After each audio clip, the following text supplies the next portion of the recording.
l'Europe antique, la Grèce, dont la philosophie est arrivée jusqu'à nous par l'islam, par les musulmans qui se sont installés en Espagne, qui ont passé 8 siècles, qui nous ont fait connaître les grands philosophes grecs. Et la religion s'est installée aussi, la spiritualité dans la religion s'est installée à travers le Moyen-Âge, avec les moines qui ont créé des monastères, des endroits où ils ont vécu en réclusion. Alors, est-ce que la spiritualité s'accommode uniquement de la réclusion, ou est-ce que ça se pratique aussi dans le don de l'autre? On verra ça plus tard. Mais Europe et spiritualité, on a beaucoup parlé des racines chrétiennes de l'Europe lors de la dernière élection présidentielle. Maintenant, on revient un petit peu là-dessus, d'autant que les racines chrétiennes de l'Europe, elles sont fausses. Elles étaient païennes, les racines de l'Europe au départ. Elles ont été polythéistes aussi. Elles ont été beaucoup de choses. Donc, est-ce que la spiritualité a commencé avec l'arrivée des religions monothéistes, christianisme et islam en Europe, ou est-ce qu'elle existait avant la spiritualité? Est-ce que les hommes d'Europe, d'avant le christianisme et l'islam, avaient une spiritualité, à votre avis? Qui veut répondre à cette question, Père Zorn? Tout à l'heure, vous disiez spiritualité avec un S, j'ai presque envie de dire Europe avec un S. D'une part parce que c'est bien difficile de saisir aujourd'hui les frontières de l'Europe, entre la Bosnie, l'Europe occidentale qu'on a connue au début de la communauté européenne, mais aussi l'Europe des différentes périodes de l'histoire. Vous avez parlé du Moyen-Âge, c'est vrai qu'il y a l'Europe du Moyen-Âge où sans doute le christianisme était le grand ciment de l'Europe, mais avant l'Europe du Moyen-Âge, il y a eu, comme vous le dites, une autre Europe qui a existé, l'Europe qui a précédé celle de Charlemagne. C'était pas une Europe majoritairement chrétienne.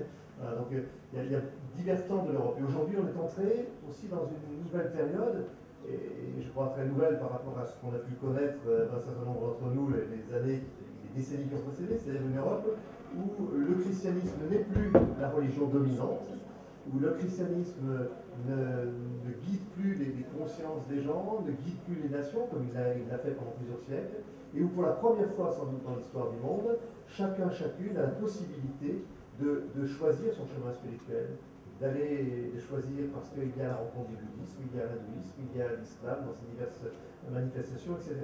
C'est quelque chose de très très nouveau, ça, aujourd'hui, me semble-t-il. Mais la spiritualité, est-ce qu'un peut-être mécréant a encore une spiritualité en Europe aujourd'hui? Bien sûr. Parce qu'on entend un mécréant. C'est sa question. Ouais. Mais est-ce qu'il faut avoir une initiation forcément à la spiritualité pour réussir à s'éveiller justement à une certaine forme de conscience, comme celle que cherchent les bouddhistes, par exemple? Est-ce qu'il faut que la spiritualité soit nécessairement encadrée notamment par les religieux? Évidemment, la spiritualité, c'est un besoin qui est propre à l'être humain. Ça fait partie de notre nature humaine la plus profonde, semble-t-il. Après, évidemment, les hommes ont des voies, des chemins pour avancer dans cette spiritualité. De même qu'en art, en sciences ou en philosophie, il y a des méthodes, il y a des enseignements et des révélations qui viennent réveiller en quelque sorte cette nature spirituelle pour essayer de la conduire là où elle doit aller. Donc, effectivement, d'un certain point de vue, il faut un encadrement. Évidemment, c'est un mot qu'on emploie aussi autrement, parce qu'on privilégie la liberté individuelle.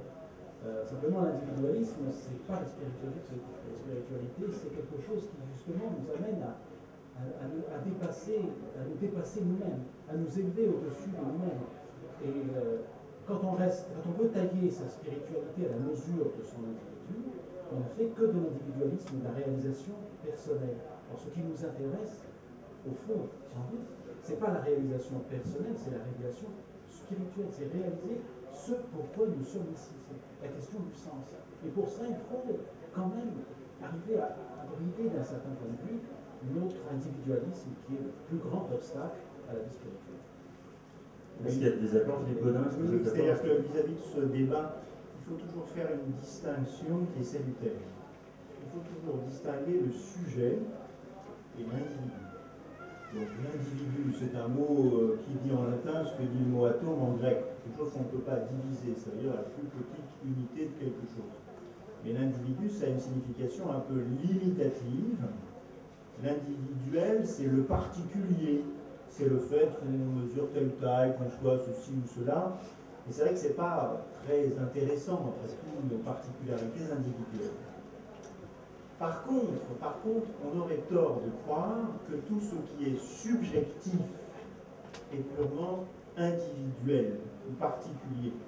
La subjectivité, c'est ce qui renvoie, effectivement, à une certaine forme d'intériorité ou d'autonomie. Quand on dit le sujet, ça veut dire le sujet pensant, mais ça veut dire aussi le sujet par opposition à l'objet. Donc là, c'est de l'intériorité et de l'autonomie qu'il s'agit, et cela, on ne peut l'éprouver qu'en soi.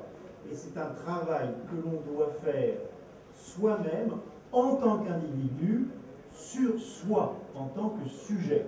Voilà. Donc il ne faut pas jeter l'opprobre pour les démarches qui ont un caractère subjectif. Au contraire, la spiritualité, c'est faire naître et instituer le sujet dans l'individu. Et évidemment, ça n'a rien à voir avec un individualisme stupide où les gens disent c'est comme ça parce que je le pense et je n'apporte aucune preuve, où je m'engage dans aucune forme de démarche que je puisse partager avec les autres, que ce soit sur le plan intellectuel, que ce soit sur le plan pratique. John Augustine, vous recevez en tant que bouddhiste, en tant que moine, prêtre bouddhiste, vous recevez des gens qui sont en recherche de quelque chose, qui se sentent mal dans l'époque dans laquelle ils vivent, dans la société dans laquelle ils évoluent. Et ils viennent chercher auprès de vous un réconfort. Le bouddhisme sert souvent à ça. C'est un peu considéré comme une nouvelle spiritualité, ou en tout cas le bouddhisme est à la mode, il faut le reconnaître. Donc est-ce que c'est une quête individuelle à laquelle vous êtes, vous, sensible? Alors, je voudrais rebondir sur la subjectivité. La subjectivité est une chance de liberté inouïe.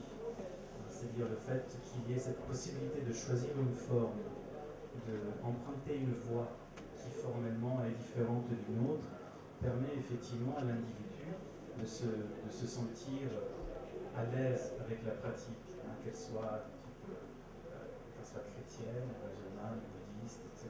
Donc cette subjectivité est importante. Les gens qui viennent au bouddhisme, aujourd'hui, ils ont encore, parce que le bouddhisme en Occident est très jeune, il a à peine 50 ans, ils ont encore une image très exotique du bouddhisme. Donc des moines, des bonzes, des nonnes rasées qui mangent du riz habillés en orange et qui méditent.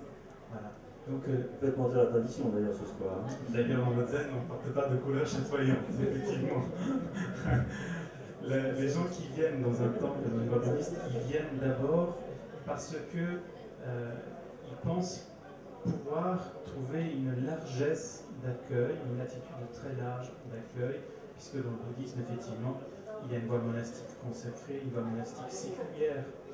Il y a la possibilité de devenir enseignant de dharma, transmettre la voie du Bouddha tout en étant marié, chef d'entreprise.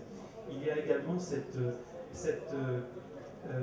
retour à une laïcité, entre guillemets, qui assume elle-même des aspects intérieurs très profonds. Donc peut-être quelque part le sentiment qu'on ne s'engage pas dans une dépendance. Alors, beaucoup de gens viennent au bouddhisme parce qu'ils pensent ne pas avoir de dépendance, donc d'être loin d'un contexte très formel, alors que c'est le contraire. Même dans le bouddhisme, il y a une forme qui est très particulière, il y a une direction spirituelle entre maître et disciple, une relation maître-disciple qui est très très très importante. Donc à ces gens-là, la seule réponse, quand on ne connaît pas la voie, c'est de pratiquer profondément ce retour à l'individu, justement un retour à soi, à ce jeu, pour le connaître, l'aimer profondément, le chérir, l'apprécier, le comprendre, le percevoir, et finalement se rendre compte que ce jeu que je suis aujourd'hui, avec cette forme particulière, n'est pas différent du reste de l'univers. Avant d'être bouddhiste, vous étiez moine bénédictin, vous l'avez été pendant une dizaine d'années.